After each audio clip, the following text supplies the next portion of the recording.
If someone enters the on-screen URL into an address bar, what loads is the homepage for The Family Leader, a recently rebranded offshoot of the anti-gay Iowa Family Policy Center.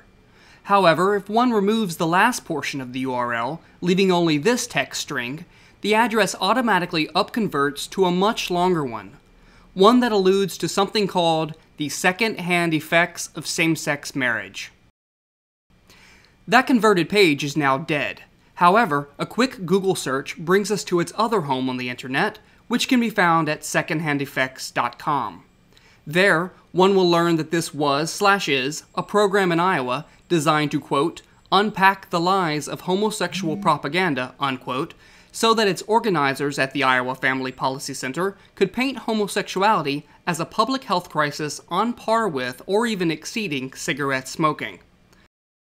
The website even comes with a downloadable pack of what they call facts, which is still available for users to grab.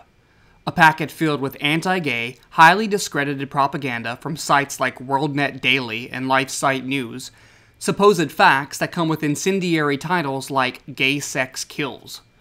There are also handy charts telling the user that a gay person, whether with or without the outside introduction of disease, is intrinsically fated to a dramatically shortened lifespan. And there are multiple links to the so-called ex-gay researchers at NARTH, with this Iowa crew proudly pushing the scientifically shunned idea that gays can and should, quote-unquote, change their sexual orientations. Okay, so why should you care? Well, one, because the packet also contains documents connected to the National Organization for Marriage, the group that is leading the national fight to stop civil equality across the nation. But beyond that, this family leader group to which the Secondhand Effects program is connected has positioned itself as the key organization for rolling back marriage equality via the Iowa legislature.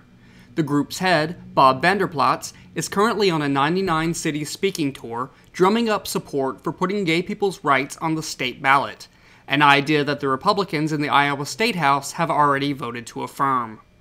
But even beyond that, there's a national interest here that exceeds the gay marriage conversation altogether, because this Iowa Family Leader group is using its state's position as a major presidential force to court all kinds of prominent conservative candidates. Governor Tim Pawlenty, a major 2012 contender, is speaking at a group-sponsored event. So are Congresswoman Michelle Bachmann and former Senator Rick Santorum. And according to the Des Moines Register, Newt Gingrich and Herman Cain have already confirmed forthcoming appearances, with Indiana Governor Mitch Daniels, South Dakota Senator John Thune, Mississippi Governor Haley Barbour, Indiana Rep. Mike Pence, and former governor-turned-reality TV star Sarah Palin also receiving invites. Oh, and Mike Huckabee, who in November gave the keynote address at the Family Leaders launch event. The Family Leader has every right to connect gays to cigarette smoking, and conservative candidates of course have the right to align themselves with this kind of advocacy.